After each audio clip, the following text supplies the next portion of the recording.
Welcome, everybody. I think we'll slowly get started. I think people are still logging in, but it's good to get going because I think we have a lot to chat about. For those of you that don't know, the song that was just playing was the 1982 Barcelona Olympics theme song, if I'm correct. A suggestion from our guest today, Maria. So as you all know, this is the fourth edition of the Global Sailor Series. However, today we are very excited to have with us in partnership the Women in Business Club, who are running their own series of talks called Women In, that interview women at the top of their field. The Global Sailor Series was started at the beginning of quarantine. I had just taken over the ESS Sailing Club, and when lockdown hit, which meant that all of our key events for the ESS Sailing Club were canceled. These were 4 big events that kind of defined the club. And I thought, what can I do to make sure that the club doesn't die, that people continue to find a love for sailing within the ESSA MBA community without being on the water? And what I realized is that what I love most about sailing is not the wind, it's not the sun or the adrenaline, it's the people on the boat, and they have not gone anywhere. So I started to reach out to the alumni network and to our ESS Sailing Network and bringing in voices. And today we're really excited to have with us Maria del Mar de Ros, who is the CEO of the SailGP Spain team, but she didn't start there. She is actually an ESSA MBA of 2009. And she was in banking, consulting, but realized that it's a hell of a lot more fun to work in sailing. And so that's what she's currently doing. And we're going to hear a little bit about that. A little bit of housekeeping before I get to our guests. Please keep your microphones on mute. And if you have a question, we will have a Q&A at the end. So you can either raise your hand or type it in the chat box or unmute yourself during the Q&A and ask that question directly to Maria del Mar.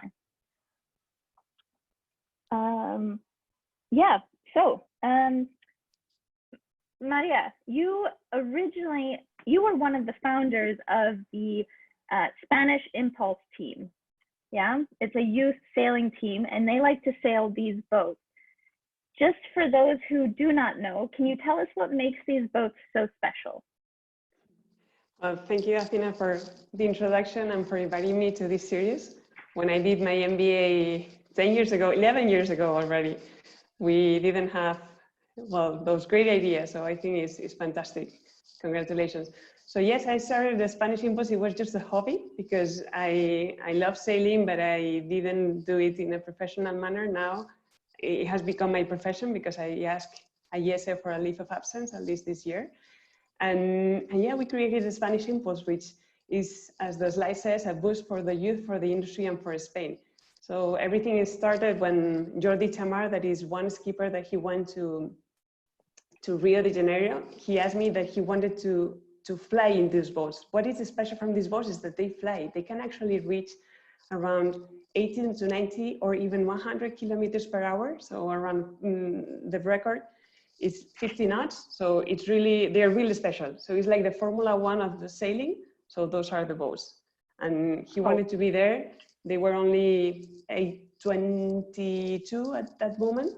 And that competition of the Youth America's Cup was only from 18 to 25. So they realized that that was the opportunity for them, because if not, in the next edition, they would already be old, which is more than 25 for them being old. So we created the Spanish Impulse and we went to Bermuda to participate, and it was great. I want to hear a little bit about this, but before we do that, just to set the scene, these are the boats that we're going to be talking about today. Where are you calling in from? So now I'm in Barcelona, close to IESA, in fact. And yeah, so we arrived from the first event in Sydney. We started the first event of SailGP, which is the second competition that we will talk about. We arrived in beginning of March, and this quarantine, well, I had to pass it here in Barcelona and not in Madrid as I was expecting. Yeah, and how has the quarantine been for you? So quite hectic because it was, well, we just landed from Sydney, the first event. I'll show you one video so that you can see what was it about, although I strongly recommend you to go to the YouTube channel where you could see a 12-minute video that explains about the whole episode zeros, where everything started, we call it. And so we were meant to, well, to be here in this quarantine. We are meant to do the job that we are currently doing, which is raising funds to have this team fly again and be sustainable. So now we are quite lucky because for this year, we are already funded, but we have quite ambitious targets of raising funds, which is not easy, and especially in this moment. Of course. So you were supposed to be in Sydney right now. Now in San Francisco. Yeah, now I should be in San Francisco and in 1 month in New York. So this quarantine has been interesting because besides doing all those commercial or trying to do the commercial, those commercial meetings, I also have like the little problem that those events have been canceled, of course, in San Francisco and New York. And this Monday, we announced that the competition was going to be postponed for next year. So this means that I had to hire a team in only 1 month, a team of 25 people. And now I had to, furlough some of them, which has been a pity, but as there are no competitions, this is what has to be done. Yeah. Quite a roller coaster of a quarantine, I'll say. So should we show a little video of what it all is about? Yeah, I think it's great so that you get a sense of, it's 1 minute video. I'm sure that you will enjoy it. And then we can talk more about it. I think I have it here. Can you see the screen? Yeah, perfect. Okay, let me know if the sound doesn't show. Okay. This is basically your fundraising and working on this at the moment during quarantine. Exactly. Great, let's have a look. La tripulación más joven del campeonato, España participará por primera vez con un equipo en el circuito mundial de la SailGP, regatistas olímpicos y campeones del mundo que se medirán a embarcaciones de otros 6 países. F-50 Victoria, en honor a la nao Victoria que completó la primera vuelta al mundo hace 500 años en la expedición de Magallanes y Elcano. La Fórmula 1 de la vela, 6 carreras en los puertos más emblemáticos del mundo. Catamaranes que alcanzan 50 nudos, 100 kilómetros por hora. Una competición espectacular. Oh my gosh, we're going to see a collision. Oh my goodness.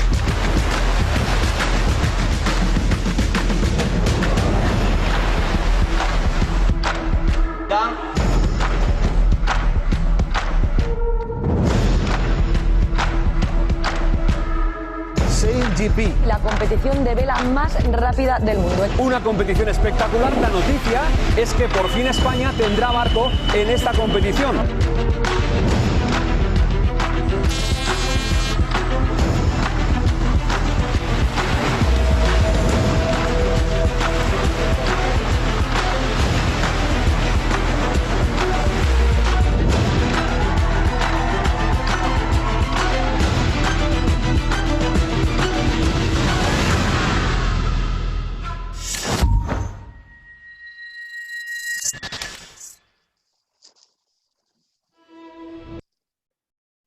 Good. Wow, that's incredible. Those boats literally fly. That's must be an intense driving experience. And like you said, it really looks like the Formula One of sailing. So tell me, how did it all start? How did you get into it? It's a long story. I'll try to make it short, and please cut me whenever you want. So there are like 2 phases. So one is SailGP, which started in the 2nd of December exactly. It was the birthday of our skipper, Jordi Chamar, and also the birthday of Ignacia, now I realize, the Women in Business president. So it was that day that the executive assistant of Russell Coutts, she called me. She's an amazing woman, and here also a good thing for those women, no, that I think that the circuit wouldn't be if she is not there. So she's amazing, the way she manages everything, and she's on top of, well, many things besides having 2 children. It's really, well, one example and a person that I love to keep learning from.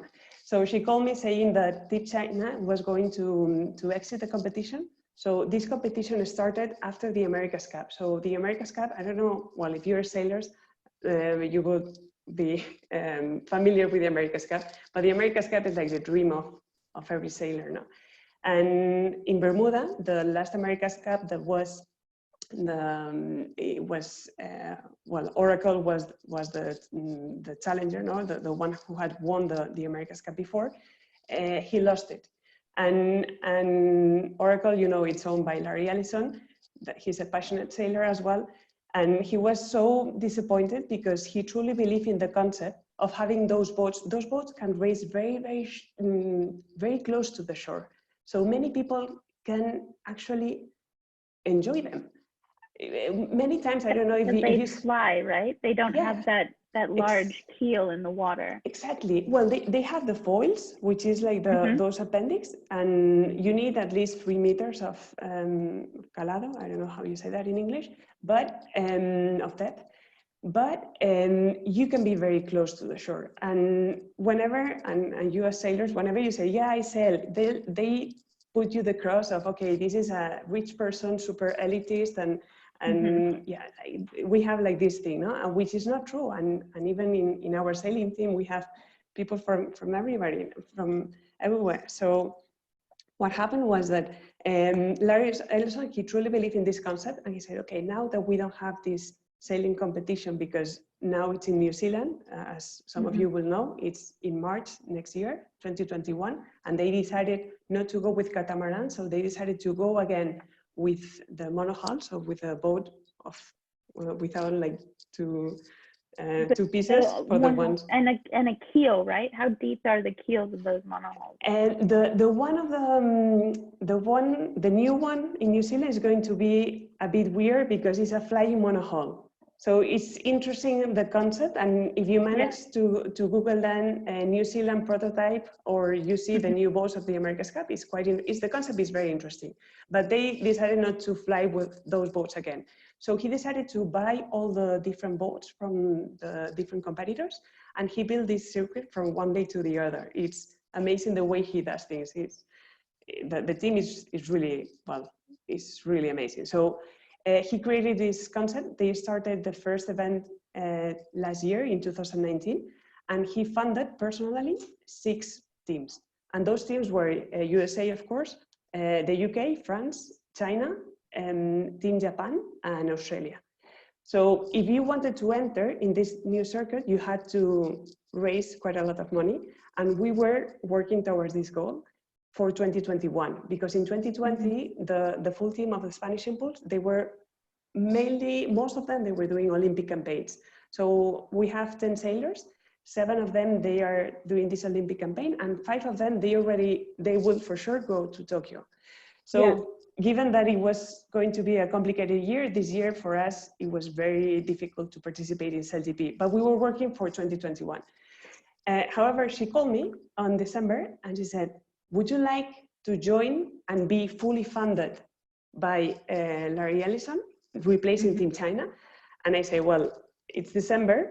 This means that in January, we have to be training in New Zealand, and in February, we must need to be competing in Australia. I say, yes, actually it is. Will you manage to do it? I said, well, then I spoke to the crew. Some of them, they were a bit worried because they said, how are we going to make it compatible, both things?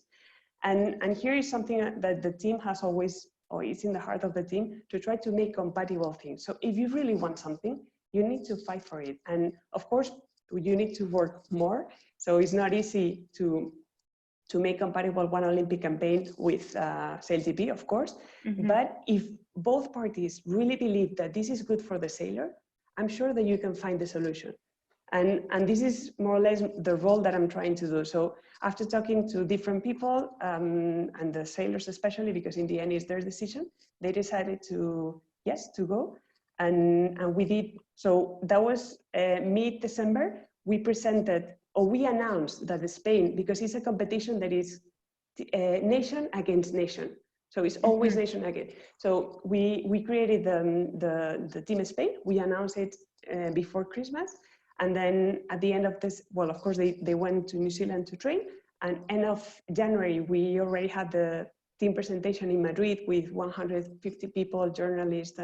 We went to the Televisión Española, Marca. It was like a, wow.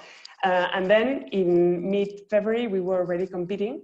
And the competition, if you see this video that I was referring to, it was amazing. They didn't think that such a young team, because it's the youngest team in the competition. So they are all less than 30, of course, and the youngest one, he has 21 years old. So they are very young. And in the first race, it was so funny because it was practice racing, and the best team was UK. Is Sir Ben Ansley, that most of you will know him. He has 5 Olympic medals. 4 of them, they are gold. So he's a very, very good sailor. And he was one of the favorites. And in the first race, we won the first race. So everybody thought, well, maybe it's because you are just, you are lucky or whatever. Yeah, but then in the second race, we were 3rd. And then in the 4th race, we were 2nd. And then in the 4th race, we were 4th. So it was not, we were always in the top line. And yeah, and it was fantastic. And in the end of the competition, well, we ended up being in the 4th, but because we had a small crash with the Frenchies, and yeah, and then they took us some points. Well, because you cannot crash those boats. So and it's true. Russell, the CEO of the SailGP, of the circuit, he came to us. I think that he actually loves us quite a lot, because we went to the last act in Marseille last year. So we wanted to enter in this championship and in 2021.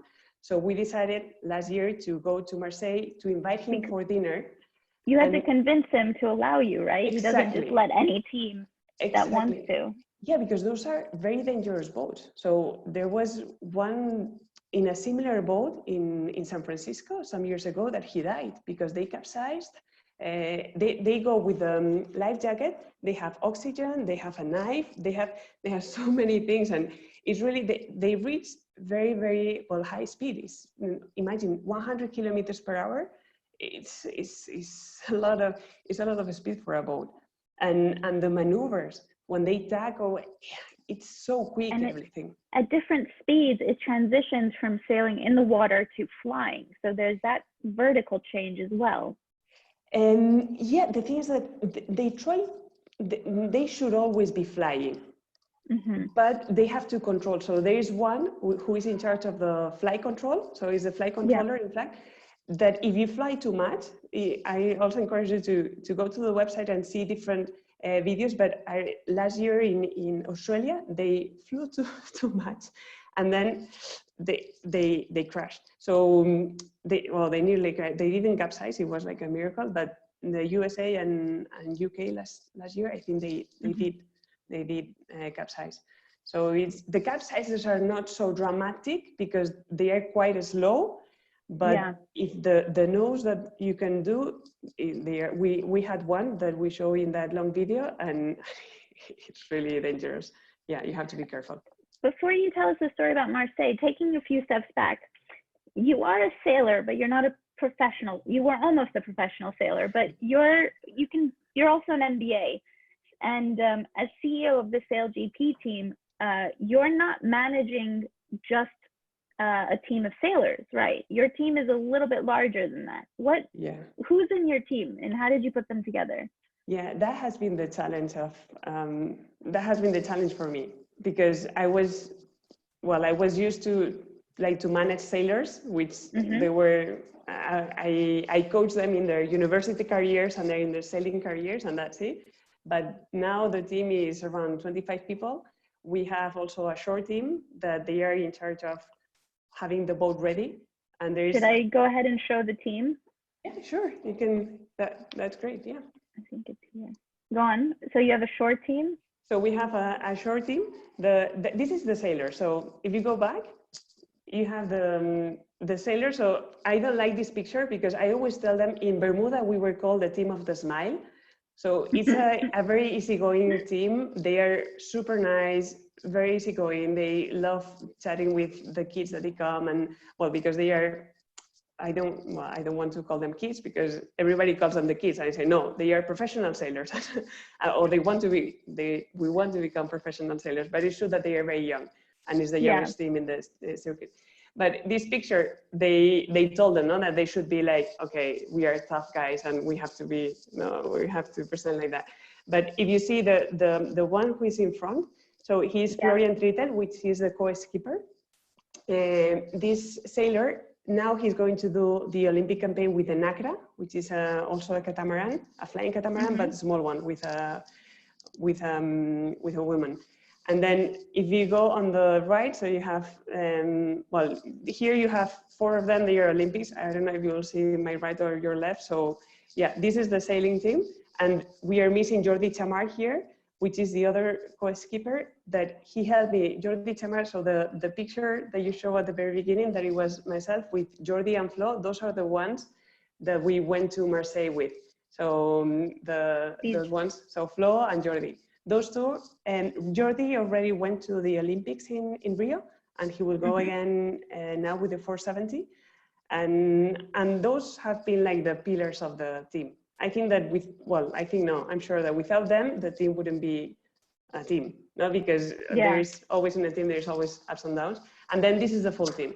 So the full team, well, no, not the full team, because we are missing here Alejandra is the operations manager, that she's a star. So without her, again, the team wouldn't be the team. She had to leave earlier, and she's fantastic. And we're also missing the cameraman, because we always have a cameraman on board or with us, so that in the end, this is a competition about media and content. So everything as well is digital. So you have to show what the team is doing behind the scenes and all those things. So Hugo, which is the one who did this long video that I encourage you to see. So he's also part of the team, and we are missing here the marketing agency. So you have the sailing team, then the shore team that are in charge of building the boat and everything. So we crashed with those Frenchies. We stayed until 4 a.m., 5 a.m. Working on the boat, because the boat needs to be ready, and they are really, well, they are amazing. But it was tricky for me, because when I had to hire them, I didn't know what actually, when you are hiring, I don't know, a consultant or an analyst in banking or whatever, you know what he has to do. But for me it was, okay, I'm going to hire one guy that he tells me that he's a painter, for instance, and because he was telling me, yeah, I'm a painter. And I said, but why do we need a painter in the team? So in the end, and then I realized that yes, the foils, they need to be painted like very well, so that everything touches with it touches smoothly with the sea and everything. So that has been for me a challenge, because I don't really know about the technicalities. I'm more an MBA or a business woman in this case, and not so much in the technical part, but I'm learning. So it's good. Like an entrepreneur or those, new to teams, you have to learn on the go and learn as you go. But in order to have this team and to race, you had to convince them to let you go. So tell us about Marseille. Marseille was it was fantastic. So we in September, it was the last act of the championship of the first season. So we agreed with the team that if we wanted to be there, they should get to know us, because in the end, this is like well, of course, it's a relationship, no? And you want people that you like. It's the same as when you're doing a job interview. You have to like the person that you're interviewing, because you say, I'm going to spend lots of hours with that person. Am I going to resist it, or am I going to like it? And So we went there, and that was an idea of my father. My father has always encouraged me to do this project and has always supported me. In fact, he was the one who came with me to Bermuda. I wasn't planning to go to Bermuda to the Youth America's Cup because I was working for ESA, I had lots of work, but then the team, they went to the finals, and then my mother said, listen, I think that you should go, and then why don't you go with your father, that he has always empowered you so much to do those things, and it was really fantastic. So my father said, why don't you organize a nice dinner for Russell Coutts, which is the CEO of SailGP, but for the sailors, you all know that he is 5 times winner of the America's Cup. He's also a gold medal in Finn, which is one of the toughest boats. And yeah, so we prepare a very nice dinner with Spanish music, with wine. This is after getting back from Bermuda. Yeah, one So year you back, 1 year after, yeah. You had raced in the Red Bull Youth America's Cup, great success, and the team came to you and said, we want to do even more. Exactly. And so you're going there and you decide to host this dinner to try and convince them to let you guys put a team into the SailGP, which is basically the next level up. Yeah, you're right. So there was, in fact, 2 years between. So after the Red Bull Youth America's Cup, which was in June 2017, so it was post-Olympics, we decided that we wanted to maintain the team as it is, because we really made something which was different, and it was different in Spain. We do it with very little resources, so everybody spent like 1 or 1.5 million. We did it with only 200K, and we managed to go to the finals, which was, wow, they're in the finals, and this is why I flew to Bermuda, because we didn't expect that the team would be in the finals, no? And then, so after that, we decided to focus on 3 objectives. The first one was Olympic campaigns. Most of them, as I told you, they are doing the Olympic campaigns, and this is like not the priority, yes, well, it's like the passport. You need to be, all of those guys of SailGP, most of them, they have an Olympic medal or an America's Cup or a Volvo Oceans race or whatever. So Olympic campaigns first. Second, everything related with foiling. With those foiling is those flying catamarans. So we participated in different events related with those boats. And then the third one is like those big dreams, no? Which is, well, in the future, we would love to have a challenge for the America's Cup, a Spanish challenge for the America's Cup. And while we are not reaching this target, because it's like 45 million, the amount of money minimum that you have to raise, we are going to do the Youth America's Cup. So next March, we will, if I manage to raise a little bit more of money, that I'm working on that those days as well. So we will have also a team of the Youth America's Cup with the young sailors. So not these ones, because those ones are already old, but a new bunch of sailors. So those were the three goals. So in terms of foiling and those big events, we wanted to participate. So we saw that this circuit of SailGP was going on. In fact, they contacted me because when I went to Bermuda, I met the COO, and when they started doing this championship, they wanted to come to Barcelona because it's iconic cities, what they're looking for. So we go to San Francisco. The SailGP championship. Yes, exactly. So they go to San Francisco, they go to New York, they go to Sydney, Marseille, so all those places, and they wanted to come to Barcelona. But we had that, at that moment, the political situation was not very stable. So they decided for this first season not to go. And then we were out of the conversations. And then I started asking Julian, which is the CEO, listen, Julian, if there is a Spanish team, if there's the opportunity to have this Spanish team, we would love to participate. So when we went to Valencia, which is where this other Alejandra Mato is, I got in contact with her, that she's this executive assistant to Russell Coutts, and I introduced her to the team. And she loved them very much, and then she invited us to go to San Francisco, and it was not possible because San Francisco, well, it was too far away, we didn't have money and all those things that happens with entrepreneurs.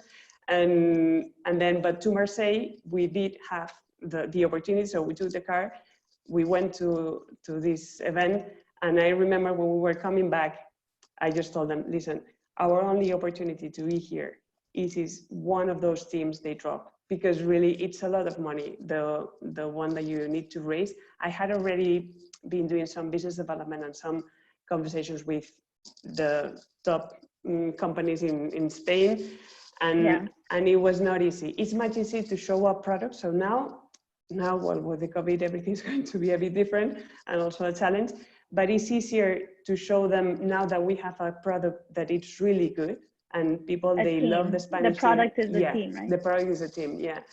And I hope that we can be successful, because this is one of our, so they put us some targets and we need to make the team sustainable for the future. So it's really like you have a lot of elements there of networking, of stakeholder management, bringing them on board, selling this product, which is just an idea, the idea of this team, and so far have been quite successful. The SailGP team has been a step up from what you did previously as with Spanish Impulse in many ways, but particularly in terms of fundraising. So how did you fundraise before? What was the amount that you were fundraising then? And what are you've mentioned that you're fundraising quite large amounts now. What's that change? Yeah, well, first I need to be successful, like with the funding. I think I don't like to think that SailGP is like a step up. I think it's part of the path, because everything that I've done with the Spanish Impulse, now, like all the contacts that I did with the Spanish Impulse is the ones that now I'm talking to with SailGP. Now I'm, well, of course, a full-time employee of SailGP, and I'm fully dedicated to have this project and build this project. So it's raising funds is very, very difficult. One of my sisters is in charge of business development at YESE Business School, that they are also trying to raise money. And it's really, yeah, it's selling an idea, also with competition. So this is why I don't want to position that as a selling competition. So for me, it's truly, and this is why I'm doing that. So for me, the mission of this, now I'm going to Spanish Impulse. So the mission of the Spanish Impulse is the professional and the personal growth of the sailors and the people involved. So for me, it's education in the end. So I'm working now at YESE because I truly believe that if people have a good education, then you can take your own decisions. I don't know if you had Ariño, Professor Ariño, that he's he's a master on that. And so I think that having the knowledge, it gives you so much freedom, and yeah, then you can choose. So what I want them to really become is like good professionals and good people. And of course, and you saw me this morning cycling now, of course, I love then going very quick, very fast, and if we can win, let's win. But it's not the end goal of the competition, just winning. So the idea is let's have them this professional, and so this boost, for the youth, for the country. And so if you compare France to Spain, the industry of sailing, it's much more developed in France than in Spain. So I would love to contribute that to my country. So this is why I try to sell this idea. So it's not selling a competition that, yes, you have the super yacht or you have the fun zone and you enjoy, there's the adrenaline, yeah, of course. But what I want to sell is that we can develop the country like that. And use sailing to do that, to help the youth kind of get into a new sport, advance in their education, and kind of grow that and develop that sector within Spain. Yeah, this is a goal. Although I have to say that the part of education and their studies is the only part that we are fighting sometimes.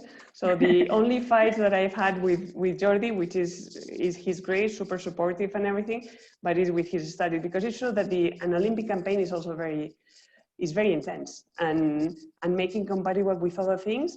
But the same, I tell them, okay, you are not going to give up your girlfriend because of the Olympic campaign, no?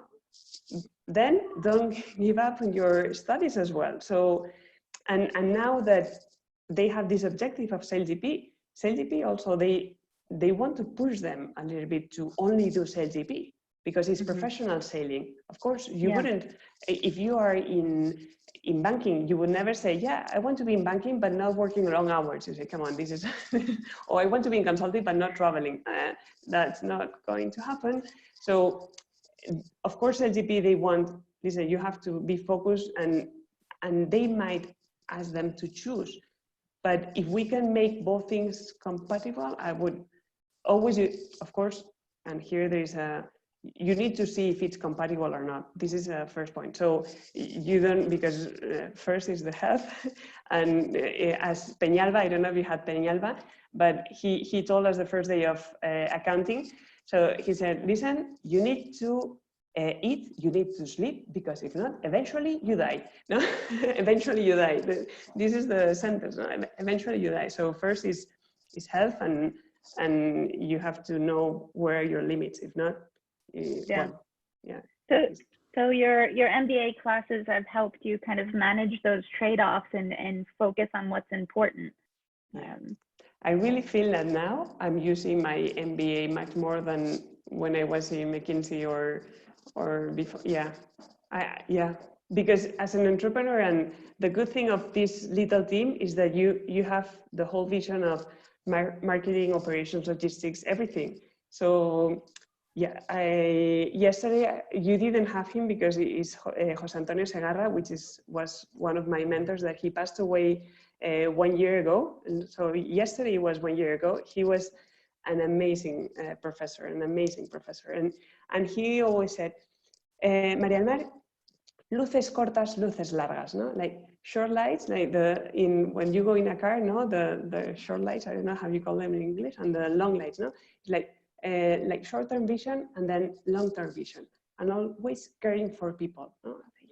This part of, okay, you have to care by each individual, no? And so I feel that IESE has, well, I'm super alumni of IESE, and as you will be in 1 year, you will say. Now maybe you are complaining about exams or whatever because this happened, but we were doing the cost of one class, and suddenly if the professor, he was not good, then we were saying, hey, come on, we are paying, I don't know how much. And then you say, come on, we're still calculating the cost. You're still calculating the cost. So just forget about it and support IESE, because it's really like the professors, we are so lucky of having, or at least I think so lucky of the professors that I had, that they have really made like el antes y el después. So the before and after. Exactly. Yeah. So how did you, I don't think you planned on working professionally with sailing teams. Now that you are, how did you see that career path go? How did, and is there anything you would have done differently? No, differently, no, because not for the moment, because I've been only working now for 5 months, in fact, 1 month and 9 days, because I'm in leave of absence since the 1st of April. So I didn't have much time to do. And professionally in sailing, my idea for the moment is only 1 year. So by the end of December, you will see me on campus again, maybe. And so the idea was coming back to IESE in the transformation office. Now I don't know what will happen, because with this, as we have postponed all the events, and next year is going to be very, very intense. So we are planning to do 8 events, and one of them is in Barcelona. One of them, we are planning to do it in Spain. I'm pushing so that it can be in Barcelona, but also there is Ibiza, there is Palma, let's see. But if it's in Barcelona, to be determined where it exactly. So I'm working on that those days. And if it's in Barcelona, for sure, I would love, if the sailing club wants to be involved, more than happy. But yeah, so for the moment, I'm just living like day to day. I know that by the end of the year, I will have to decide whether if I want to extend my leave for 1 more year and really dedicate my life to professional sailing. But as I said, it's not professional sailing. For me, it's education.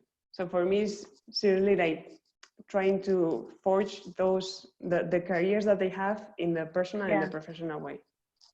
I think Ignacia has a question now. Hi, can you hear me? Sure. Well, thank you, Maria, for the presentation. I had the opportunity of also listening before. In relation with your story about the funding for the Bermuda sailing experience, what are the skills that you have or that you have to develop or use in order to achieve this goal of raising, I don't remember how much money was, but I remember it was a lot. So how did you do it? And then what are the challenges that you had to overcome doing this? Well, I think the skills, it's a bit of everything. I don't know if it's a skill, but it's a lot of work.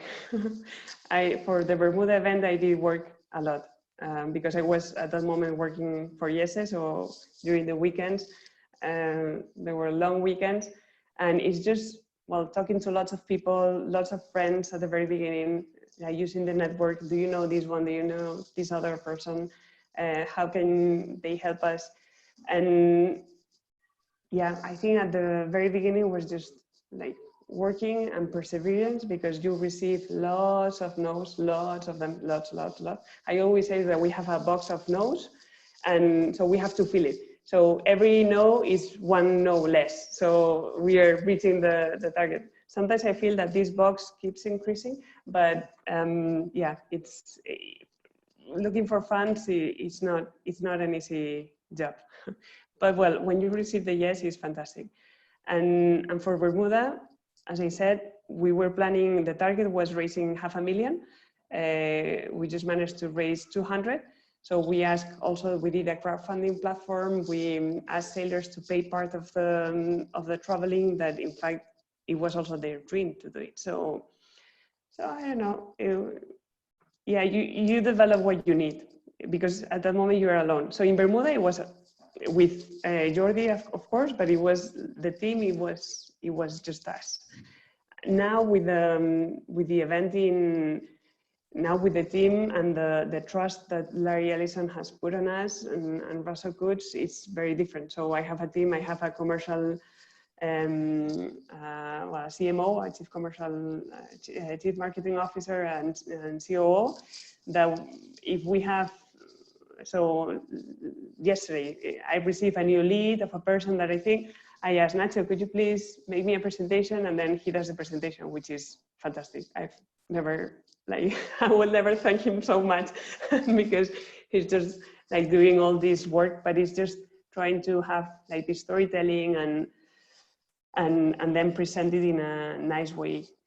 And always trying to also look what the other person needs. So not so much on what you need, that is, okay, now I need to raise 3 million, but it's okay, what this person needs. So do they need to have a better reach in Sydney, in New Zealand, in San Francisco? So we are going to be there. Can we help you doing that?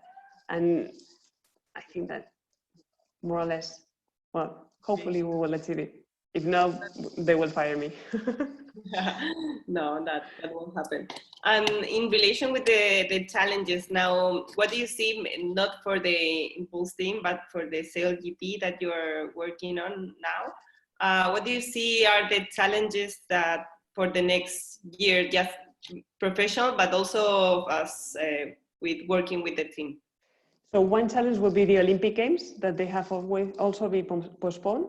And I know that we are going to have a bit of a problem with the Sailing Federation because, well, in the end, everyone is looking for their own interest. So the Sailing Federation, they will love the sailors just to focus on the sailing. I know that they are the best sailors for the boat that we have to sail, which is the F50. And also SailGP, they want those sailors. So it's going to be, and they might ask them to choose as well. So I think the challenge is going to be the lineup And even we haven't started yet next year, and the contracts and everything, the hiring process will start in October. But this week, 40% of my time has been with calls with the sailors to find out the best lineup. And we have been working so many hours to see, okay, this person, yes, but then if he goes to New York, then he cannot go to San Francisco. You cannot change as well too much, because those are dangerous boats. So the lineup and the relationship with the Sailing Federation and the Olympics is going to be a challenge. Also, another challenge I think will be the short team. That is, for the moment, until I don't control it and understand better what it is, it's also going to be challenging. And also because all the events are being postponed. So I think that the resources will also be less. So next year, if the Oceans Race starts, if the Vendée Globe starts, then all the people that you need, for instance, for the short team, they might have gone to the America's Cup or to the Oceans Race, and then you don't have those good people with you. So this is going to be also a challenge. And of course, the raising funds with the crisis. Yeah. The good thing is that we are all in the same page. So the 6 teams and now the 7th that came this year, the Danish, they will also have those problems. And Larry Ellison, which is our backup, he's not having financial problems at that moment. So we are safe on that part, but I do need to have like financial stability in the next 3 years. We have to be sustainable. So, and then bringing the event to Spain. That's another challenge. So yeah, it's challenging year. I can see. I think on all fronts. Ignacio, any more? No, that's. With that regard, I have another question for you, but I'd like to just say to the audience, please think of any questions you have. We'll open it up shortly to you. So if you have a question, please get it ready. In general, when you look at sailing in Spain, going into the future, what do you see the challenges for sailing in general, especially now with the post-corona world? I think it's the understanding. People, they don't understand sailing. So if we keep, the problem is that we are seen as an elite sport, and only for rich people or wealthy people, and so we need to approach sailing to the people and to the cities. So Barcelona is a very good example. So Barcelona was completely backing the sea. So it was because of the Olympics. This is why I put the song at the very beginning, because I love the song of Barcelona Olympic Games.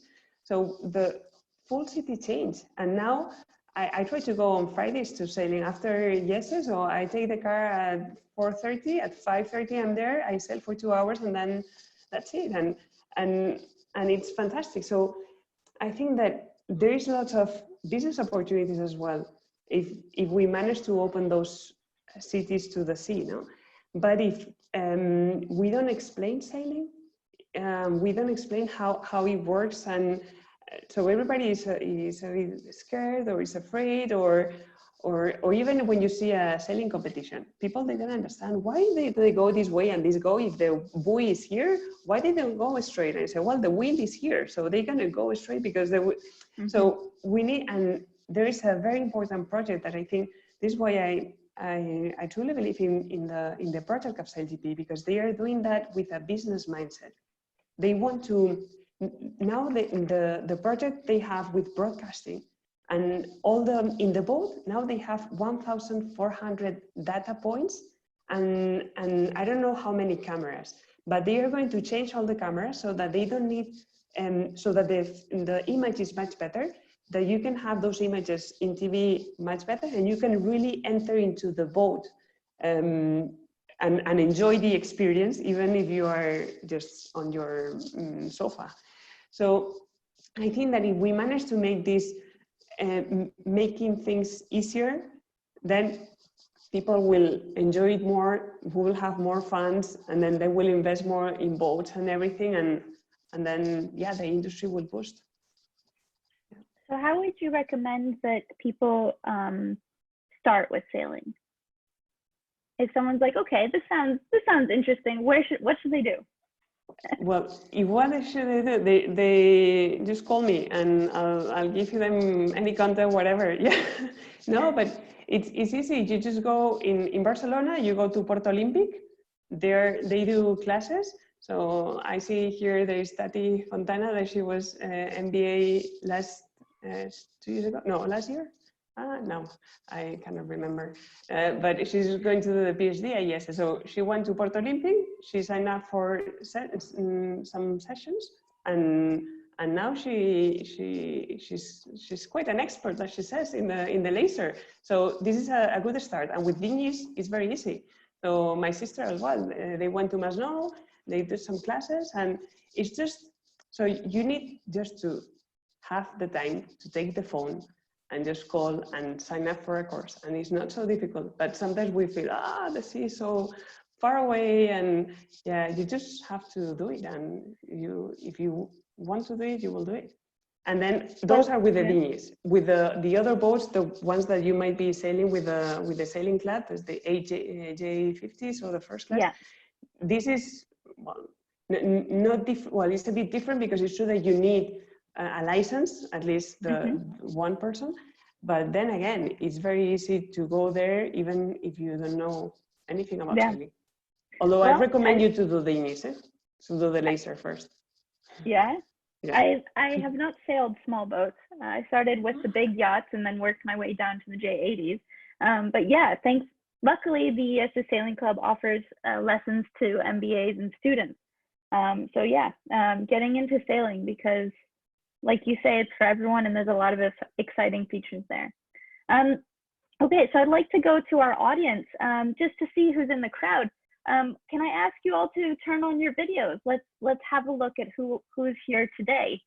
I see some students, some alumni, but no videos just yet. Let's have a look. Hi, Tariq. Welcome. Do we have any questions from the audience? If you have a question, please unmute yourself. Hi, Matt. Give us a wave. Matt and Tariq are current students. Niran is here. I think Niran is an incoming student. Am I correct? They're on mute. Yes, that's correct. I can't open my video for some reason. That's all right. That's all right. Niran, you're joining us on campus next year, right? Hopefully, if they allow me to go. Well, we're waiting for you. Fantastic. Does anyone else have a question for Maria? If not, I would like good. Everything was clear then. Super clear, or they're just. I got in 10 minutes late, so I'm afraid I'm a bit scary to ask her a question that maybe she talked already. No worries, just ask it. Go ahead, Tariq. No, I was very curious to know, like, what's your link with sailing? Like, okay, you talk a lot about you managing the team, but maybe I skipped this 10 minutes introduction that you talk about your story of sailing. So no, but it's true. I should have said that, but we prepared with Athena before. My link with sailing was, of course, well, my dad. He always encouraged us to sail, but I was super afraid, because with my sister, that in fact I see her here, we had a bit of a problem with in the harbor that one big boat came over, and we were just in an Optimist. That was when I was 7. So I didn't want to sail anymore. But then my father kept pushing us. And then in the end, I had a very good coach, that she was my skipper, Monica Thon. And so we started sailing with the 470. And that was when the federation, they asked me if I wanted to do an Olympic campaign. Not because I was good, but because I waited and I was very tall. I'm quite tall. So this is the only reason, I think. Or maybe they saw some good opportunities there. But then Monica, she didn't want to do an Olympic campaign because she had already been the the Group B, like the replacement for 2 previous Olympic campaigns of Teresa Zabel, that she was the gold medalist of the previous Olympics. And she told me, Maria, too much. It's Olympic campaign is too hard. I prefer not to have it. And my sister is also, she told me, is also going to do an Olympic campaign with the 470, which is a boat of 2. So better not to, yeah, I don't want to compete against her. So then I applied to go to study abroad, business administration and law. And then in June, she came and she said, there is a new boat called the Yingling, which is a boat of 3. Would you like to join me and do the Olympic campaign for Athens 2004? And then I had this thing of, what shall I do? No, study or Olympics? And I decided to study. This is why I think that like this dream that I have with the sailors, that they don't give up their studies, as I had to give up my Olympic career.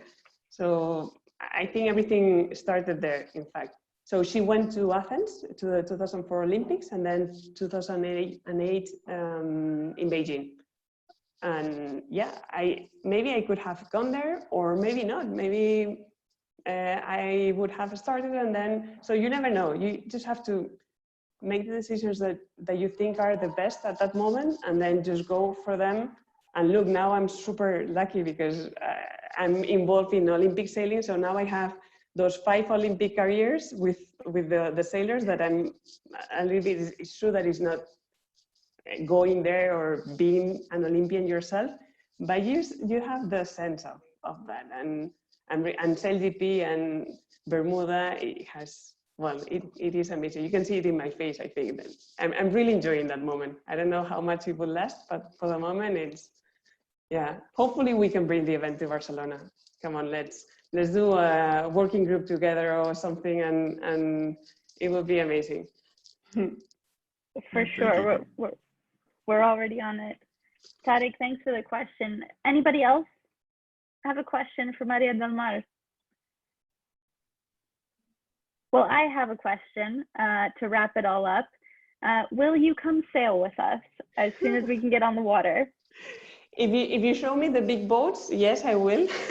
I'm more a dinghy boat, but yes, of course, I would love to. Although I think Leandro, in this case, it would be much better, the one that you had previously. We'll get Leandro on to help us with the J80s, but we also want to try some lasers. I know we have Ken in the audience today, who's a small boat sailor. Thank you very much for your time. For those in the audience, Maria put in quite a lot of effort in preparing for today's session. And as you can see, her busy, hectic schedule, you fit us in on a Saturday afternoon. So thank you very much for taking the time and putting this in there. It was an absolute pleasure to have you. This is the fourth installment of the Global Sailor Series, and the second installment of the Women In, run by the Women in Business Club. There's many more to come, and I think our next Sailor Series may be in person, but it's yet to be confirmed. We have to see about the de-escalation here in Barcelona. So stay tuned. Please follow us on Facebook or Instagram or campus groups if you're a current student. Until then, again, I'd like to thank everyone for dialing in today, and Maria especially. Thank you for giving your time, and we will be in touch. Perfect. Thanks to you. Have a great afternoon, everyone. Thank you, Maria. Thank you, Tina. Thank Very you. interesting story. Adios. Adios.